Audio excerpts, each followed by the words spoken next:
Everybody, I don't know if we should wait a bit or should we start? We should start? Okay. Thank you very much for coming. My name is Reiko Yoshida. I work for UNESCO. And I would like to start by thanking WOMEX for enabling us to be here.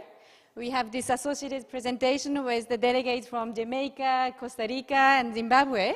And we are also having a stand number 98. If you would like to know more about what we do at UNESCO, please come and meet with us. So, the slide, please. So we are here to talk about the project that we implemented in 12 countries, and we have brought to you 3 countries as success story in the field of music sector. So you might be wondering why UNESCO is here, and I don't know, many of you know something about UNESCO, what we do? Because in the last 2 days, we have been hearing, you know, what is UNESCO doing at WOMEX, really? And we are here because we work with the governments to create policies, public policies, that can actually give more enabling environment for the creators, musicians, and cultural professionals. And what we do with the government and civil society are actually something that impacts you, hopefully positively, but sometimes negatively. So our message here is to say that policies, even if it may appear to be pretty remote to you, actually means a lot to you, impacts you, so this is everybody's business. So we are here to talk about what we did in the 3 countries, and a bit of history about this mouthful 2005 Convention on the protection and promotion of the diversity of cultural expressions. And how many of you have heard of this international convention? Okay, so probably everybody knows about the heritage, World Heritage Convention. Many of you know about intangible heritage, and this convention is a newest convention of UNESCO in the field of culture, dealing with the question of public policy for creativity and cultural and creative industries. And why this convention was created? We have a great forefather of this convention here from Jamaica. He was in the negotiating table, you know, talking about, you know, what this convention should be included. So just to give you, in a nutshell, in the 80s and 90s, there was a big movement towards the liberalization of economic exchanges. Free trade, globalization, it was all over. And some of the cultural professionals and countries were expressing the concern that the trade logic cannot be applied to the cultural goods and services, because cultural goods and services have not only economic values, but also cultural values. So that the countries should be able to adopt the measures that protect and promote their domestic cultural industries. However, if we apply the trade logic strictly to the cultural goods and services, then states are no longer allowed to take any measures that may be considered discriminatory. So the question of a screen quota for the films risks becoming illegal in that logic, and that's why this convention was created, to ensure that there is this balanced trade of culture and goods and services, so that there is an economic value for the culture, goods and services, but also balancing with the specificity of the cultural aspects of culture, goods and services. So this was the origin of the adoption of this convention. And next slide, please. So we have 4 overarching goals within this convention. The first important thing is to reaffirm the right of the countries that sign up to this convention to adopt policies and measures that protect and promote their own domestic cultural industries, so that every country is able to participate in a more meaningful manner in this global exchange of cultural goods and services.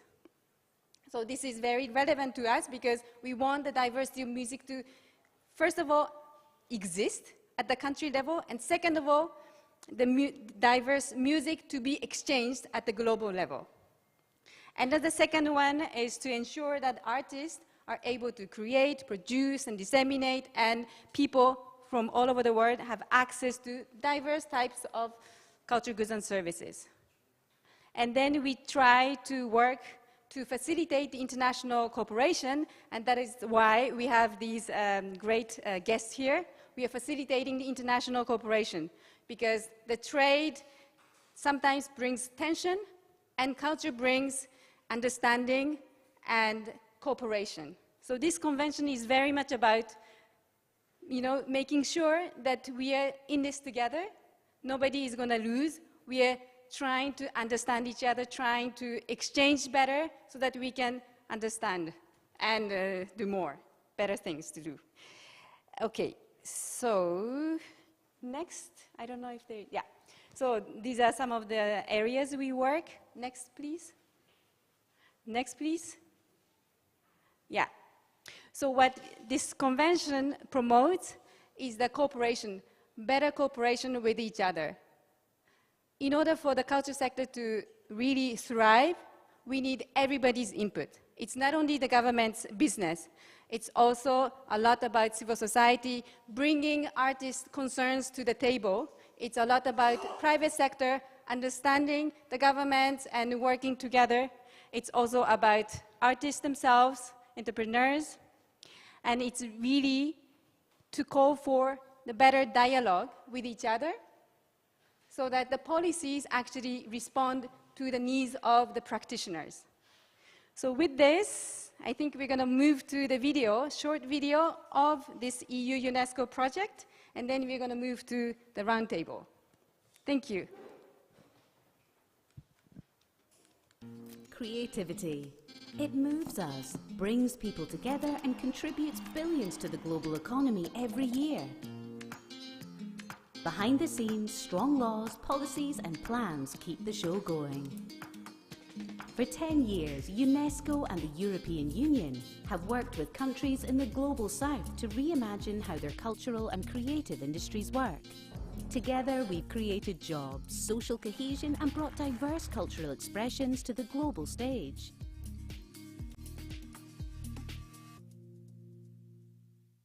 In 2019, we backed 12 countries and their visions for change. These partnerships sparked sector-wide transformations, like in Georgia, where abandoned factories are now being turned into creative hubs across the country. Together, we also transformed industries, like in Costa Rica, where a more competitive music market is emerging, creating new opportunities, especially for young people. Our partnerships also improved the status of artists. For example, in South Sudan, better copyright protection is now written into law, helping creatives get a better deal. These changes were led by a diverse set of people from civil society, professional groups, the private sector, public agencies, and ministries. We matched these national teams with leading UNESCO experts, who helped design innovative solutions adapted to each country's context. COVID posed challenges, but also made us innovate. We moved our peer-to-peer support online, with new platforms that people from participating countries are now using to expand their networks, learn from each other, and collectively find solutions now and beyond the life of our project. A strong social fabric includes everyone, and our project focused on involving women, youth, and vulnerable groups. For example, in Mexico, indigenous people's voices are now more prominent in the media. Investing in the laws, policies, and plans that help cultural and creative sectors to thrive makes a lasting difference to people's lives. Find out more, visit the UNESCO website. Yes, good afternoon to all of you. Thank you for being here today, and thank you for taking part in this important session. My name is Floor Oudenbeek, and I'm a project manager of this EU UNESCO project. And I will be the moderator of this short session today. And we have the honor of having three very involved stakeholders. Melody Zambuko from Zimbabwe. Thank you. We have David Brown from Jamaica. Jamaica is well represented here. And we have Costa Rica. We have Roberto Montero, sorry. And all of these three countries, they have worked on, well, implementing or rather elaborating policies to strengthen the music ecosystem in their national context. Just a very short logistical note, we're going to do 2 rounds of questions, and afterwards we'll be opening the floor for a Q&A session, so you're all warmly invited to think of questions that you might want to ask our panelists today. So now, let's start with our first round of questions. I would like to ask Roberto. Roberto, you were an expert of the EU UNESCO project in Costa Rica, and your project was called Musica Forward. This project responded to some challenges in the national music scene in your country. And can you please elaborate on these challenges? Thank you. Costa Rican music scene actually is very thriving and very diverse within itself. However, we have found that we're not being able to connect local consumption of Costa Rican music. And our main focus was to drive competitiveness within our sector so we can build a better local market with the expected outcome of the local market making better artists that could be eventually exported. And then we divided the project into 2 main areas, one being competitiveness and local consumption, and the other one within the kind of the situation of the COVID was very relevant, which was the transitioning towards a formal economy with artists participating actively within our social security sector. In Costa Rica, 60% of independent workers work in the informal economy, and that's a challenge that we find for artists and practitioners within the music sector as well. So those were like the challenges we wanted to address. Right. Thank you so much, Roberto, for these insights. And we're now moving to a country that is actually not that far from Costa Rica, but has a very different musical ecosystem. David, from Jamaica. We all know that Jamaica has a very vibrant music scene with a high international and local consumption.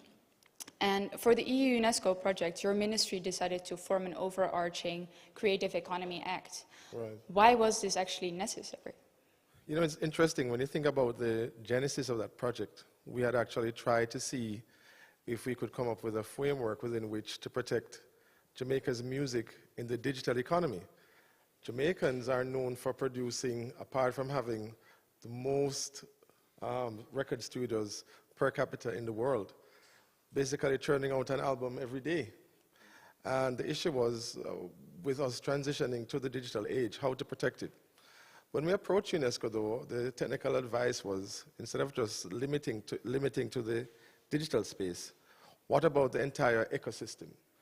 And it gave us pause because we hadn't thought about how it is that we were going to speak to those other aspects of the entertainment, cultural, and creative industries. And so we formulated the idea of creating, for the first time in Jamaica, I mean, we're 60 years now, we just had our independence. For the first time in our history, a law, an act that would safeguard and protect the interest of creatives, musicians in particular, those who are involved in the ecosystem, by promulgating an Entertainment, Cultural and Creative Industries Act. And we have done that. We have produced a draft about a year or so before the minister gave us the deadline to do so. So we're particularly proud of that. And what it does now is create a space within which creatives can be protected, especially their rights when it comes to copyright, how it is that they can interface with the government and channels of communication, as well as creating, very importantly, a fund for creatives to access rather than always to keep coming continuously to the Ministry of Culture for support. Okay. Thank you so much, David, for these insights. And I think one of the most important parts that is coming through, or that we have been trying to streamline in all of the projects, is the participatory approach. And so that's why I would like to move to Africa, to Zimbabwe, and I would like to ask Melody, you are part of the Zimbabwean national team, and just for your information, the national team is a set of stakeholders of the cultural ecosystem that is involved in the elaboration of such a strategic framework that we elaborated under all of these 12 projects. So you are part of this national team, and in the elaboration of the first national music strategy for Zimbabwe, what was your role, Melody, and how did you contribute to this elaboration, the elaboration of the strategy? Okay, so individually, I'm a researcher. I'm also a consultant in the creative industry. So I was invited in individually, but also because, as you rightly said, it was very participatory. It was especially in my role as the head of the Music Crossroads Zimbabwe Trust, which is a youth empowerment organization that uses music as a tool for development. And the idea behind it was to ensure that we had as many stakeholders involved in the process as possible. And so it was civil society organizations like the one that I come from. It was parastatals, it was ministry departments, it was musicians, it was different stakeholders from even what we called related ministries that we felt were very critical to the business of music in Zimbabwe. So my role was also not only for the committee, but also in what we then created as a drafting team that would draft the strategy as well. So that was my role. But I think most phenomenally to mention is the participatory approach of the whole strategy. And that, I feel, is one success story of it, because then people really feel a sense of ownership in having contributed to the whole documentation of the elaboration of the national strategy.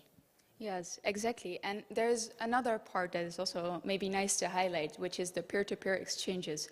So as Reiko just rightly said so, the 2005 convention is all about knowledge sharing, and meaning also knowledge sharing among countries. And Melody, as a follow-up question, I know that you have been engaged in, or Zimbabwe as the national team engaged with Nigerian and South African artists to understand their music policy landscape through these peer-to-peer exchanges. How did these exchanges help you in the finalization of the music strategy? Oh, there was so much help. There was so much help. Even when Reiko mentioned it, I really felt emotional about it, just listening to it. I think personally, it's like you always staying in your house and thinking, maybe I should improve on this crack on this window, maybe I should change the flooring and all of that. And then the next time you actually go to somebody's house, you feel like, yeah, I can actually do that and that and that and that. So the peer-to-peer was for me exactly that. We knew our shortcomings. We knew the challenges that we had. We had no idea of how to solve those problems or the processes of doing so. It was very enlightening to sit online. It was during the pandemic with the Nigerian peers and actually realize it's not Greek. It's something that our peers in Nigeria have experienced before, and we spoke about our problems. And they're like, why do you keep moaning about that? You can actually do that. And we're like, oh yeah, we can actually do that. And so it was really an experience that we just came out of it, and we had lots of ideas, and we then created subcommittees to say, oh yeah, so now let's do that. And they were just like an email away, calls away. We kept on, communicating with them as well. So yeah, it was, the peer-to-peer was with the Nigerian creative music industry, and then we had with South Africa. And it was not only with South Africa online, we had an online which was kind of preparatory to, again, a further visit. So we had a select team of the National Committee going to South Africa. It was amazing. It was really, really amazing. It was like the WOMEX experience also, when you go there and you meet the different contacts and you also actually are able to further from the visit start to engage and establish business with people. So we were able to go to Samro, to IMPRA, to many stakeholders and learned quite a lot, and we created a report we shared with our Zimbabwean counterparts, and yeah, it was useful in the elaboration of the national strategy ultimately. Great. Thank you so much, Melody, for these insights. You're welcome. Yes. if I can say it, like the peer-to-peer exchanges then also like really helps you in the prioritization of what was necessary for the music industry to, like the national music strategy, but to be included in the national music strategy, if I'm not mistaken. Yes, yes, precisely. But not only what was to be included, but even further, what was to be prioritized. Because if you look at our national strategy, we actually then were able to agree unanimously that these 10 issues keep coming. And so these are the 10 pillars that we need to focus on. And further to that, we actually said, oh, but of these 10 pillars, we really feel that music business and the access to markets should be prioritized is the first. We feel that intellectual property and related rights should be prioritized as a second. We feel that fundraising and financing of the industry is supposed to be prioritized, and the fourth one was capacity building and training. So we actually were able to actually prioritize of the 10 pillars, yes. Okay. Great, thank you so much for these insights. And going back on prioritization, and you already mentioned it, Roberto, COVID-19 obviously for all of governments, artists, was a moment of prioritization. And one of the components of the EU UNESCO project in Costa Rica was the mapping and the study on the recommendations to advocate for more social protection for musical creatives in Costa Rica. Could you please share the outcomes of this study and the process, and maybe even concrete results for artists? Okay, sure. I think that first of all, the first thing is that the mapping was happening is a great success in itself, because it's a process of the sector participating in a sectorial empowerment about really understanding the needs they needed to express to their counterparts in the institutions. So we did focus groups, around 12 focus groups, a sectorial survey that was attended by hundreds of our fellow practitioners within the music industry. And then we with the peer-to-peer learning, we were paired with an expert from Spain who helped kind of compile everything into a report that was handed into the authorities. And that's where we are at right now. We're going to make an event to make public the findings of this report and mapping, which are really important. And we're finding the willingness of all the related part of the public sector, from the Social Security to the Ministry of Work, Economy, Ministry of Culture, being very much willing to engage with the findings that we have put forward through this report. Great, thank you. David, you just mentioned briefly that the Creative Economy Act, or it's a draft, it's ready. It's a draft. It's a draft. And once again, this document that was elaborated in an extremely participatory way. If I'm not mistaken, there were over 60 creatives that were actively engaging in the elaboration of this document, this act. What are the next steps on this Creative Economy Act, or draft for now? And how will it help artists? Yeah, I just wanted to underscore how participatory it was. We actually started our first meeting in December 2020, which is in the height of the COVID pandemic, and we did so, majority of our meetings virtually. So it was certainly over the past 2 years we've been having these engagements. What are the next steps though? The act itself has to follow a process before it becomes law. And Jamaica is actually in the process now of passing the the draft through several of our agencies of government, such as the Attorney General's Chambers, Ministry of Justice. But while we're doing that as well, we're still continuing the process of basically tidying up those areas of concern from creatives. I will tell you, just before we came to WOMEX, we received a letter from one of our creative groups who said, yes, they acknowledge that they're a part of the process, and so, but there are still some minor concerns that they have, and they wish to elaborate those and ask us to meet with them to speak to those concerns. And I mean, one may look at it a certain way and say, well, it's may delay the process. But what I like is that it has shown that there is an avenue that the creatives feel they can express their concerns to. There's an avenue that will respond to them and create certainly one end product that is representative of all of their concerns. You will never get something perfect, but I'm very proud of the fact that we have engaged as many of the stakeholders as possible to come up with this draft, and that they themselves feel so empowered that they can engage the government and say, hold on, let's deal with this minor issue first before we go further. And I'm very glad for that, because you have heard of experiences in the past where bodies pass rules, legislation, and guidelines, and major stakeholders, their opinions aren't taken into consideration. So this, I hope, is good practice, certainly for the region, and certainly something that I hope that our other fellow countries in the peer-to-peer group can benefit from or learn from our own experience going forward. Yeah. Great. Thank you so much, David.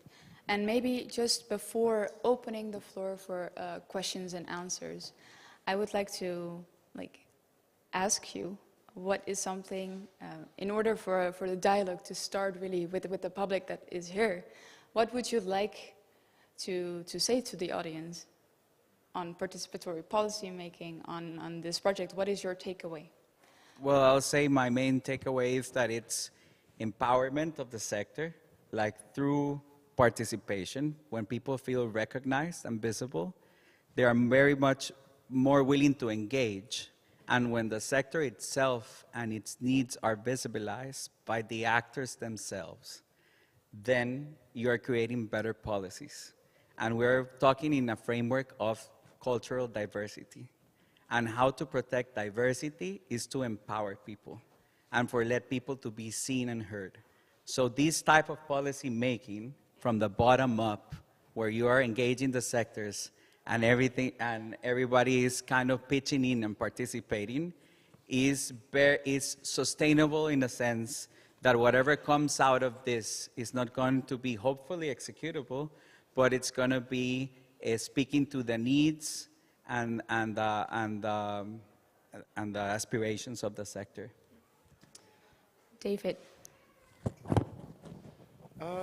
My main takeaways is that we have created, most important for me, this channel of communication between the ECCI, Entertainment, Cultural and Creative Industries, and the government. We had various methods of communication, but they were probably ad hoc at the best.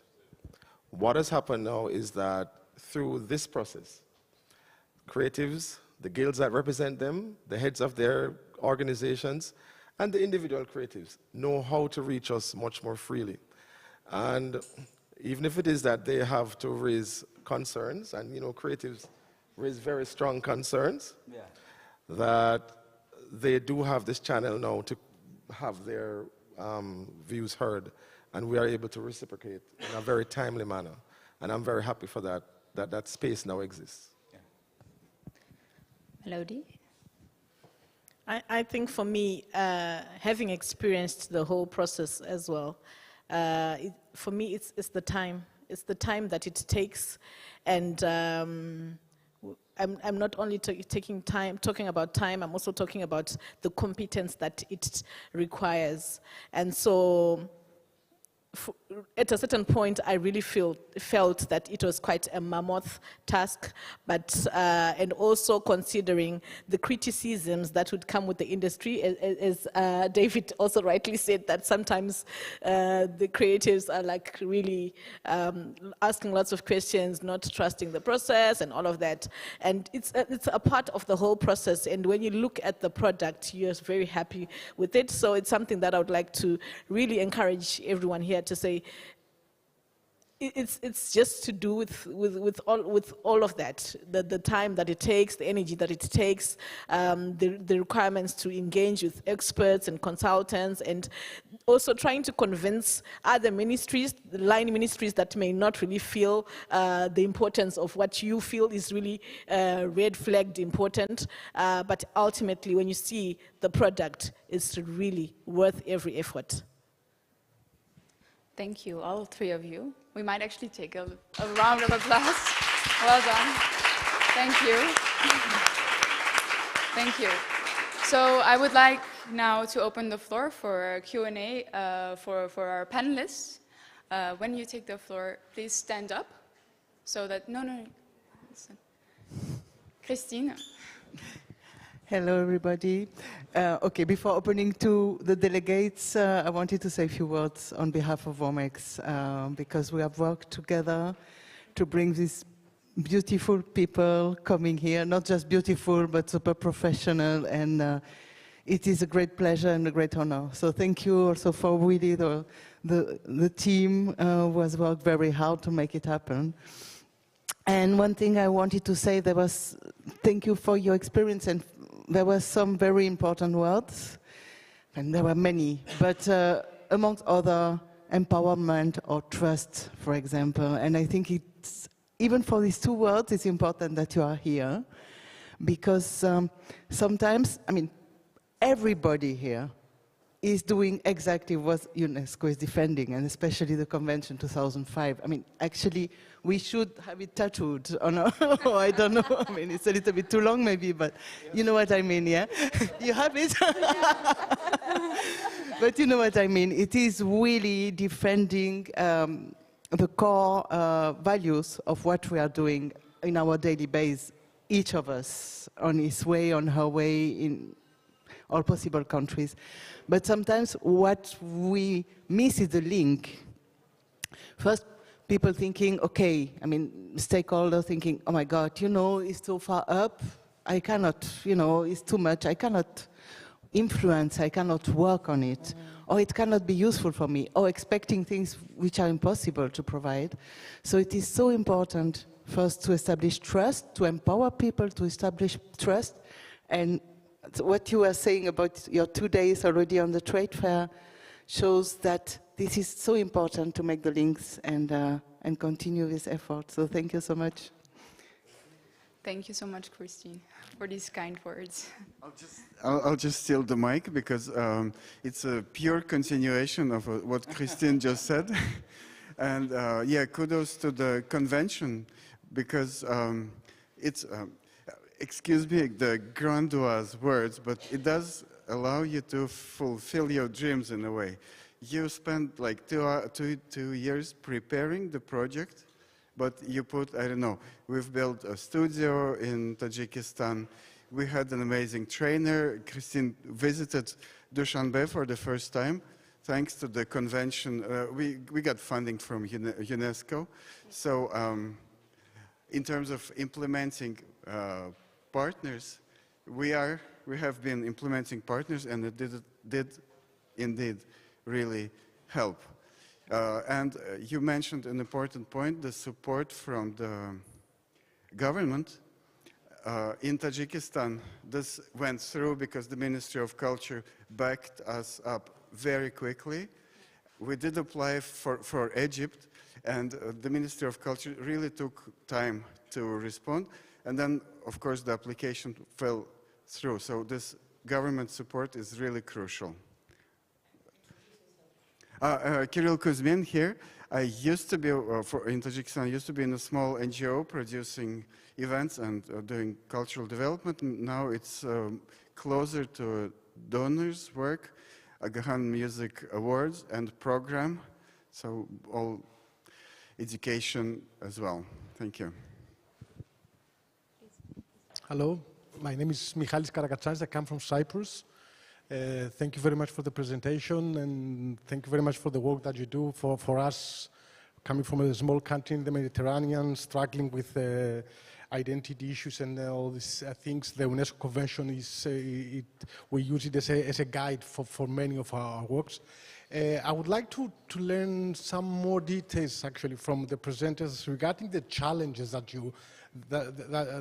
you experienced during this process, and maybe some tips on how to overcome these challenges, or especially regarding coordination issues with other government sectors or other government ministries, etc. So whatever you can share will be very helpful for us. Thank you for that very nice question. I think that Melody would be well suited to... Okay. Yes, so we had a couple of challenges. For example, with the peer-to-peer, we had selected, based on, again, feedback and consultation with the players in the industry, South Korea as one of the countries that we felt would be great for us to get feedback, because we saw the developments that were happening there and all of that, and we wanted to ask them lots of questions. But we realized that there was language issues in terms of being able to do it online, and also there was late feedback, also contacting them and all of that. So those things would happen. But also in terms of participation and inclusion, what we actually did was to do it strategically. For our country, the country is mapped and distributed across 10 provinces. So we made sure that each province was represented in the national committee. And then we also then went on to look at the players that we felt were integral to the whole process, and then they had to feed a member, an officer, personnel that would be attending those committee meetings as mandatory to attend those committee meetings. And then they were also tasked with the feedback to go and report back to their committees and communities, and then also, so all the time we'd have a meeting, there was also like some kind of expectation that they would give us feedback from that committees. It kind of indirectly gave a call to action that you're not only here, you're also representing a certain community, and you have to go out there, get information from that community and give us the feedback. And then in terms of those line ministries, yeah, it wasn't easy, especially as you go further. But what we also then did, which we feel for us in Zimbabwe, is not just done and dusted, it's a continuous process. Just a couple of months back, I think it could actually be less than a couple of months, we actually had the National Arts Council, which is the facilitator and the one responsible for the establishment of the elaboration of the national strategy. They actually had like a caucus, a meeting which they spearheaded, where they were inviting the lawmakers. So we're inviting the immigration, we're inviting the police, all those other committees and line ministries that are normally difficult, they had a special kind of meeting. So they really came in their numbers, and then all these issues were talked about. So there's always means of trying to see how, if they don't come to the national committee, you create a special engagement platform for them. That worked for us. Thank you, Melody, for those insights. Is there anyone in the public that would like to share a question or, well, an experience? Otherwise, well, we've got somebody. We've got Andres. Hello. Andres, can you please stand up? Oh, sorry. Hello. I wanted to ask, from your perspective and from your point of view, what are the most important parameters that you look for in an artist when you're looking into, supporting and and give voice, as Roberto was saying, for artists from your perspectives and from, you know, from your position? Yeah. In Jamaica, we get a lot of requests from creatives for funding. You name it, they want funding for it.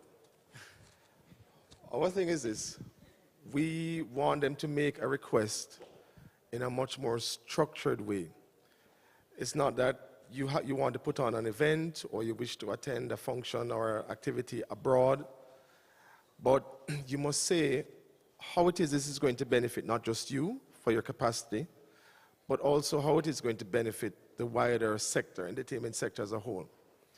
By and large, what we found as well was that creatives were not part of an organization like a guild or an artist union or so. And there was also reticence that we found with becoming part of the formal sector. And I don't know if it's the same in Zimbabwe or Costa Rica, but creatives on a whole tend to shy away from coming to the formal sector because of being taxed. And so you'll never get their proper information or get how formal they can be or have them be part of the formal economy because of that. So what we try to do is to use mechanisms like in our engagement for the Creative Economy Act to have them come on board in the formal economy, get them registered, have them become part of the entertainment registry that we have, and then we say through this mechanism, we now are able to communicate not only with you, but also to present to you what kind of opportunities that we can avail ourselves of. And especially, I mean, people think about COVID as really a very negative thing, but COVID provided a lot of positives for the creative sector, you know. It allowed us, because of needs, to be able to offer carrots, can I say, to the creative sector that through grants, come to us, we'll be able to give you these grants, but please register. Please become part of the formal economy. A lot of creatives in Jamaica, as much money as they make, are unbanked. They don't have a bank account. We had to provide those very clear, very simple things for them to become part of the formal economy. And as I say again, this whole process allowed us to interface with them and say that as part of your development, you can have all the creative skills, you can have the best songs in the world, but if you have nothing to support you, that ecosystem that the government and the guild can provide you, then you're not going to go anywhere. So this allowed us that opportunity through this program, through this engagement, to not just ask them what were their needs, to reflect that in the Creative Economy Act, but to say, okay, by the discussion that we have had, you clearly have these needs that we can provide to you. And you have been able to show us that in the discussion. So that's how it was. It served a multiplicity of purposes. There's yes, request. the microphone is. Oh. There is Mr. Yes. I thought you were going to ask a question. Sydney Bartley, Jamaica. I just want to ask a twofold question. One is for UNESCO, and then the other one is for you, David. Huh? I shall not ask you, David. Yeah. One, you mentioned that the convention was a response to the WTO liberalization, in their intention to liberalize culture. And we went with a convention to counter that. To what extent has it impacted WTO? Has UNESCO checked to see if WTO has in fact taken on board this convention, or have they gone ahead and done their own thing? In countries, this is an implication for foreign trade ministries, because they are the ones who go to WTO and create the conditions. So if the culture ministry and the foreign trade ministry have to collaborate. So I just want UNESCO to say, 17 years after the convention, have we impacted WTO? For the panel, most of us, the government is coming in on the back end of creative industries. A lot of our creative sector have gone ahead. And the last thing we should have is an act or any mechanism that retards rather than advances the sector. For example, when we were negotiating with the EU on the EPA, there are so many Jamaican artists. Judith Bodley is here representing that sector. So many Jamaican artists who are always going to Europe. So the question is, when we come in on the back end to create conditions and concepts, are we advancing? Do we start? Where are we starting? Especially in an industry that is not balanced, where music is way ahead of drama, for example, or music may be way ahead of fashion or film. How do you, in dealing with this act or this convention, relate to those realities? Thank you. Well, yeah. You're putting us on the spot, and I don't know what to say, and I don't want to be recorded because my colleagues may be watching. So, just to, no, it's okay. It's a really legitimate question, and it's my personal opinion that I think there is a lot to do to go discuss more with WTO. I think we haven't done enough, but at the same time, UNESCO is a secretariat of this convention, and we execute the decisions taken by the parties to the convention. Mm-hmm. So I think there is a growing request for certain members, certain parties to the convention to, to work more on the question of Article 16, the preferential treatment, and also, more negotiation or more international cooperation and the promotion of the convention in different fora. So I think these are the requests that we are receiving, that we should be doing more, and we will be doing more. Yeah, so having said that, I think we are trying to take, baby steps, and I think the discourse at the international level has changed. Yes. We are talking more about the importance of inclusion, importance of diversity, things that were not so evident 20 years ago. So I would like to believe that despite perhaps the lack of hard evidence about the impact of this convention, the convention is actually making an impact on the way we express the importance of the creative sector. So I hope I responded to your question. Thank you, Reiko. And if anybody else wants to... No, speaking to the second part of his question, I would point to I think, a common thread within our expositions that was participation. And I think that when artists empower themselves to participate, the relevancy of laws or policies or strategies become greater because they become contextually right. They're not being created by some bureaucrat in an office with no idea of what the needs are on the street, but they are actually being brought up through participatory methods, bottom up.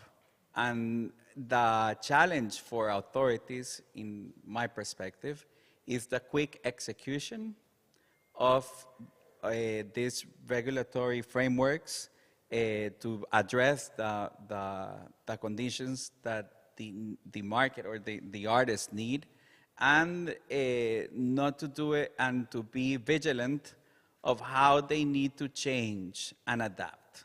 Because, for example, the music industry has huge disruptors like digital transformations that need to be addressed constantly. And it's a work in progress. It's not always done. So the needs today that have been brought forward through a participatory process may not be the needs of tomorrow. So you need to develop a way to keep David was saying that he really appreciated the channel of communications that been opened to strengthen those channels of communication and to use them. When there's something there, it's a decision for the artist or the sector whether to participate, whether to use it or neglect it. And if you want your needs to be expressed and addressed by public policy, the first thing you need to do is to participate. Thank you. Is there any question or commentary from the, I think maybe, if I can, there is also Monica Salazar from the Ministry of Culture and Youth that might want to share some words. Sorry for putting you on the spot, Monica. Hello, my name is Monica Salazar. I'm from Ministry of Culture and Youth from Costa Rica. First of all, I want to thank UNESCO and European Union for this cooperation. It really was a very big project for us, for music sector, and it is very important to tell you that, from my point of view, artists' participation on public policies is necessary, because you know how the sector works, you know your needs, and if you help us as a government to work in public policies is a very good thing for us. So you are invited to join your governments and to help us in order to help you. So that's my comment. Thank you.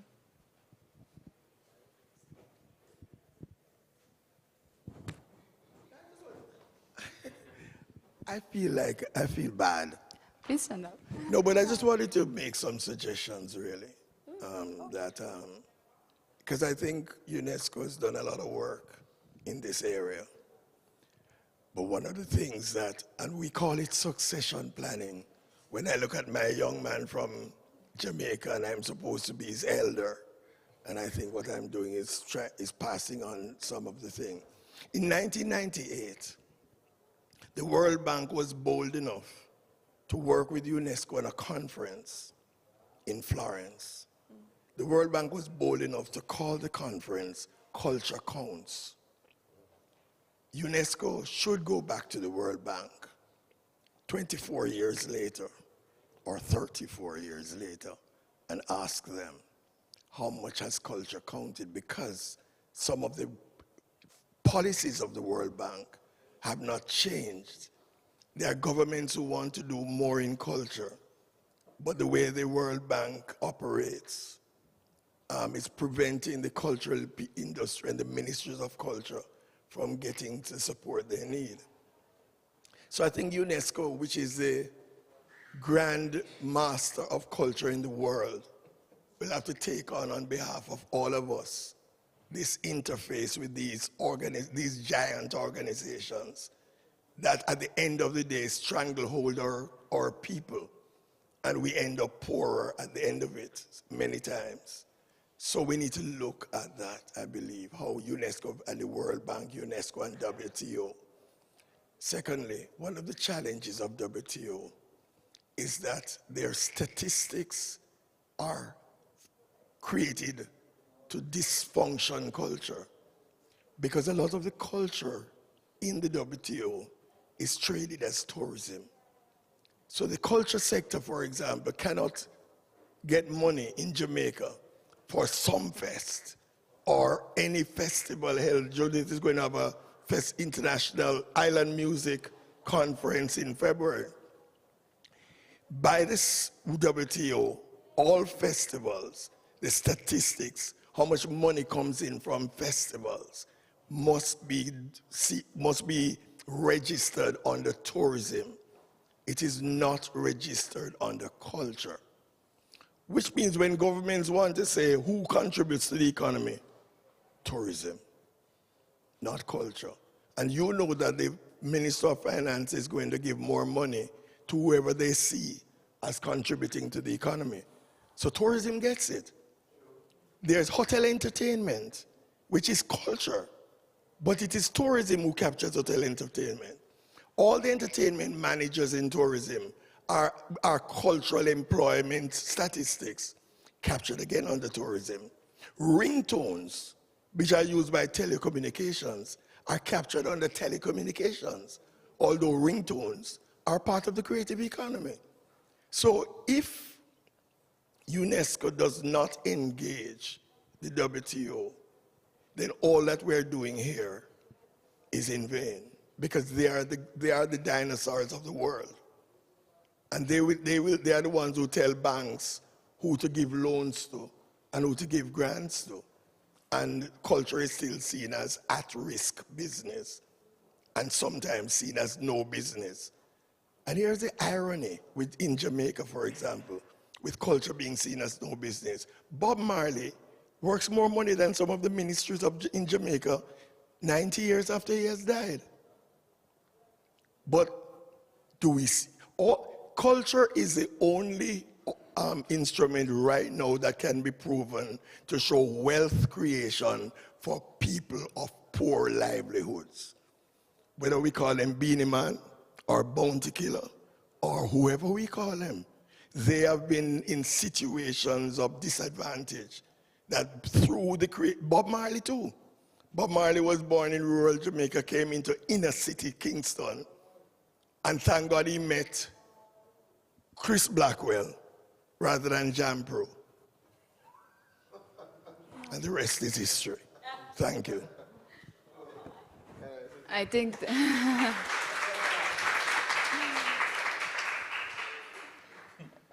David, with the microphone. Thank you. Thank you, Mr. Bali. I mean, the discourse is very rich. But I just wanted to assure you, sir, that through UNESCO, there have been some advances. For example, at the most recent Mundia Culture Conference, the voices, certainly coming from our Minister of Culture and from the Caribbean, but certainly from other regions, the voices indicating to world leaders that culture itself is to be an SDG, Sustainable Development Goal. That paradigm shift, if it is adopted, is something that will make culture be seen in the light that you are suggesting and demanding. And certainly, as all of us have realized for a long time, have demanded, that will be something that will cause that kind of change. Certainly, as you have said, so many years after the life of the convention itself. So we look forward with hope, and certainly through the mechanism of UNESCO. The other thing is, through another UNESCO instrument, through the IFCD fund, Jamaica received support, I believe about 2 years or so ago, to disaggregate that information, statistical data, on culture's contribution to Jamaica's GDP. So certainly by the time this project is complete, we will be able to see what is the de facto contribution of culture, not purely to entertainment, not purely to telecommunications, and certainly not under tourism, but will speak to what is the intrinsic, accurate, and undisputable value of culture to our GDP. And we have done so because we have received funding through the IFCD fund, which is an instrument and an arm of the 05 Convention. So there is hope, and we live in hope to see what will happen, certainly between now and the next 4 or 5 years. Thank you, David. I see that Mr. Moyo from the National Arts Council. Yeah, Mr. Moyo. thank you. I think the issues that are being raised here are they are very important. However, as Zimbabwe, the participatory exercise in terms of policy creation has taught us a lot of things. I think it's important that the sector steps up and collect data. It's important that we define ourselves, define the value chain within the creative sector and collect the data. The CDIS, Cultural Development Indicators, is one such an instrument that UNESCO has created to empower creative industries in nations to collect data and use that statistics to define themselves. I think in Zimbabwe what we did briefly is that we ended up engaging the ZimStats, which is the National Statistics Office, to help us collect that data. So what it did, it made us meet with our Zimbabwe Tourism Authority and the Minister of Tourism and say, let's draw the line. Where do we claim what is ours, and where do tourism claim what is theirs, and where do we merge? So this participatory policy making has also allowed us to be able to engage other government ministries and other departments to ensure that we can play our part and allow the slice of the national cake to be able to define both culture and tourism. And as Zimbabwe, we're quite proud and very thankful to UNESCO and the EU for this process, because as we speak after the music strategy, there's been a lot of excitement in the country from government departments and artists at large, that as a country we are now moving into doing the film policy, because artists and civil society, they've realized that if they don't play, if they don't take a part and play and create these policies with government, they will remain complaining that things are not moving. But as a country, we are very grateful and thankful to this process. Thank you. Thank you so much. Thank you. So with that, we would like, with that inspirational intervention from Mr. Moyo, we would like to finish our panel discussion. Thank you very much, all of the panelists, for their open and transparent insights in this whole participatory policy process. You did a great job. Thank you. And to the audience, we would like to say that we hope what you take away from this is that you, as professionals, cultural professionals, as artists, as promoters, you can be part of the change of a participatory process. You are part of a policy, you could be part of a policy elaboration. And that is very important. So be part of it. Thank you very much. And just for you to know that in the back, we have some publications for your, that might interest you on peer-to-peer and well, learning from other countries. So thank you very much for your attention. And as Raiko just mentioned, on IFCD fundraising, on the IFCD fund and potentially fundraising. Thank you so much for all of your attention and your participation. And